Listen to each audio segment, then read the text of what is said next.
নমস্কার বন্ধুরা, জিলমস কিচেনে আপনাদের সবাইকে স্বাগত। আজকে আমি আপনাদের সাথে শেয়ার করতে চলেছি শীষ পালংয়ের চচ্চড়ি।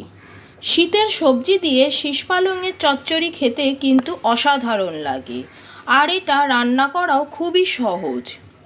তাহলে চলুন দেখে নেওয়া যাক এই রান্নাটা আমি কিভাবে করি। খুবই সামান্য মশলা দিয়ে তৈরি হয় রান্নাটা। আমার এই রান্নাটা যদি আপনাদের পছন্দ হয়ে থাকে তাহলে লাইক, শেয়ার, কমেন্ট করবেন। আর আমার চ্যানেলে নিত্য নতুন রেসিপির আপডেট পেতে গেলে আমার চ্যানেলটিকে অবশ্যই সাবস্ক্রাইব করবেন। শীষ পালংয়ের চচ্চড়ি বানানোর জন্য আমি এখানে পালং শাকগুলোকে কেটে ভালোভাবে ধুয়ে রেখেছি। আর এই শীষ পালংয়ের যে মোটা ডাঁটাগুলো সেগুলোকে আমি আলাদা করে নিয়েছি। আমি এই রান্নাটা করবার জন্য যেসব শীতকালীন সবজিগুলো ব্যবহার করছি সেগুলো প্রথমে দেখিয়ে নিচ্ছি। আমি এখানে নিয়ে নিয়েছি কুমড়ো, মূলো, শিম, আলু, কাঁচা টমেটো, বেগুন। এখানে তোমরা তোমাদের পছন্দ মতো সবজি ব্যবহার করতে পারো। এবার কড়াইতে নিয়ে নিয়েছি সর্ষের তেল। তেলটা গরম হয়ে গেছে। তেলের মধ্যে আমি দিয়ে দিচ্ছি কটা বড়ি। বড়িগুলোকে লাল লাল করে ভেজে নিতে হবে।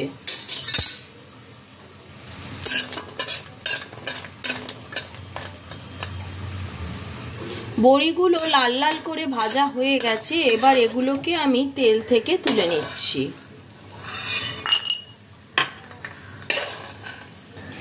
এবার আমি এই তেলের মধ্যে দিয়ে দিচ্ছি ফোড়নগুলো। প্রথমেই দিয়ে দিচ্ছি 5 ফোড়ন, 2টো শুকনো লঙ্কা ফাটিয়ে দিয়ে দিলাম, আর দিয়ে দিচ্ছি 2টো তেজপাতা। ফোড়নটাকে কয়েক সেকেন্ড তেলের মধ্যে একটু নাড়াচাড়া করে নেব। ফোড়ন থেকে একটা সুন্দর গন্ধ বের হতে আরম্ভ করেছে। এবার আমি এক এক করে সবজিগুলো এর মধ্যে অ্যাড করব। প্রথমেই দিয়ে দিচ্ছি আলু,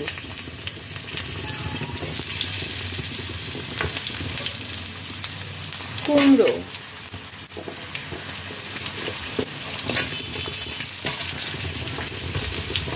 মূলো,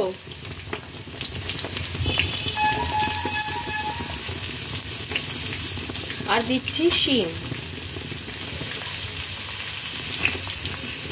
এর সাথে অ্যাড করব পালং শাকের যে মোটা ডাঁটাগুলো আমি আলাদা করে নিয়েছিলাম সেগুলো।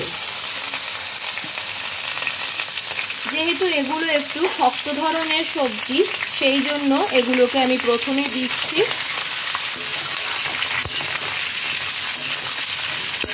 সব কিছুকে একটু তেলের মধ্যে খানিকক্ষণ ভেজে নেব।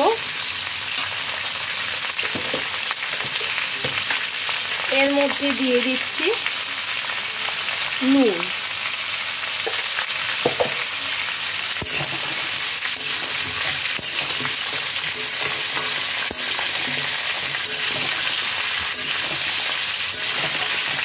এগুলোকে খানিকক্ষণ তেলের মধ্যে ভাজতে হবে।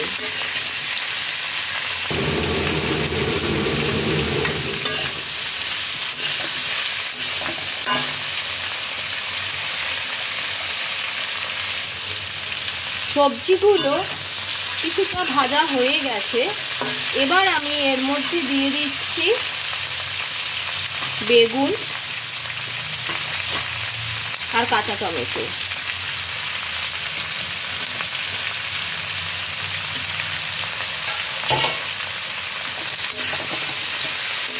আবারও একবার সব কিছুকে ভালোভাবে নাড়িয়ে নিচ্ছি।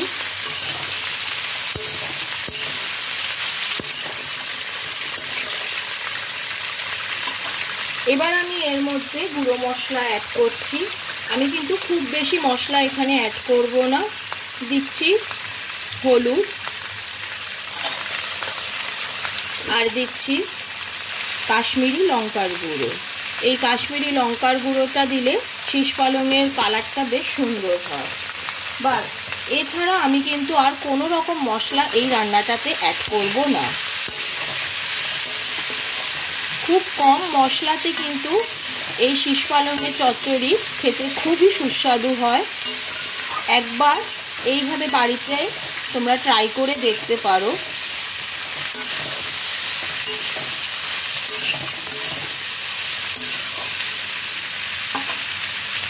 এবার আমি এর মধ্যে দিয়ে দিচ্ছি পালং শাকগুলো।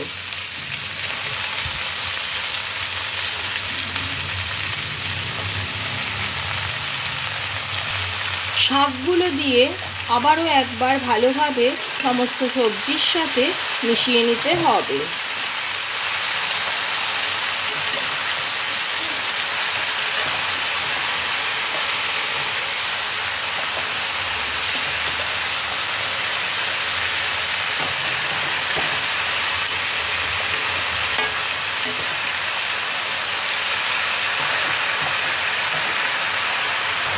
শাকগুলোকে সবজির সাথে মিশিয়ে নিয়ে এবার এটাকে ঢেকে দিলাম যতক্ষণ না শাকগুলো মজে যায়। ফিরে এলাম 5 মিনিট পর। ঢাকনাটা তুলে নিচ্ছি। শাকগুলো বেশ ভালোভাবে মজে গেছে। আবারও এগুলোকে আমি একবার নাড়িয়ে চাড়িয়ে দিচ্ছি।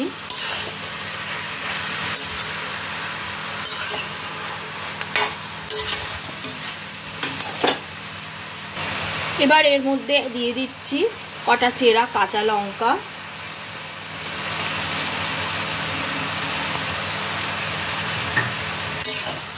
সব কিছুকে দিয়ে আরেকবার ভালো করে মিশিয়ে নিচ্ছি।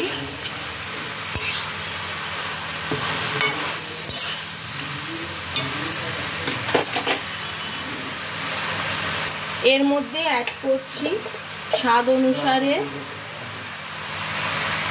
নুন, আর দিয়ে দিচ্ছি স্বাদ অনুসারে চিনি। চিনি দিলে কিন্তু শাকের স্বাদটা খুব ভালো হয়। সব কিছুকে আরেকবার ভালো করে মিশিয়ে নিচ্ছি।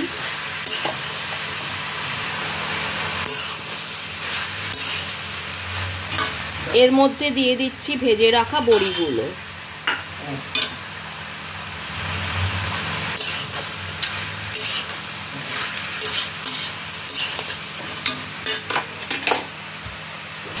এবার আমি এর মধ্যে দিয়ে দিচ্ছি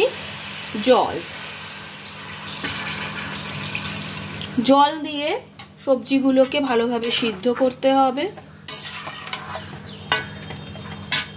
গ্যাসের ফ্লেমটা বাড়িয়ে দিয়েছি। জলটা ফুটে ওঠা অবধি আমি অপেক্ষা করব।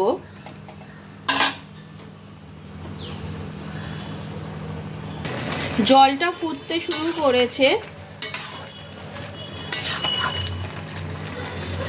এবার গ্যাসের ফ্লেমটাকে মিডিয়াম টু লোতে করে ঢেকে দিয়ে আরও 5 মিনিট আমি রান্না করব, যতক্ষণ না সবজিগুলো সব ভালোভাবে সিদ্ধ হয়ে যাচ্ছে।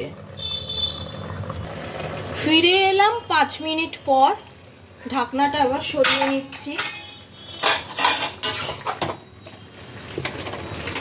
সবজিগুলো কিন্তু ভালোভাবে সিদ্ধ হয়ে গেছে।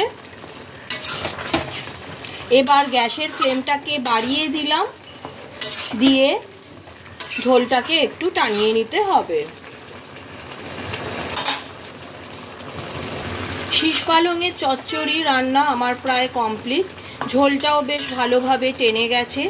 এবার আমি গ্যাসের ফ্লেমটাকে অফ করে দিয়ে গরম গরম পরিবেশন করব।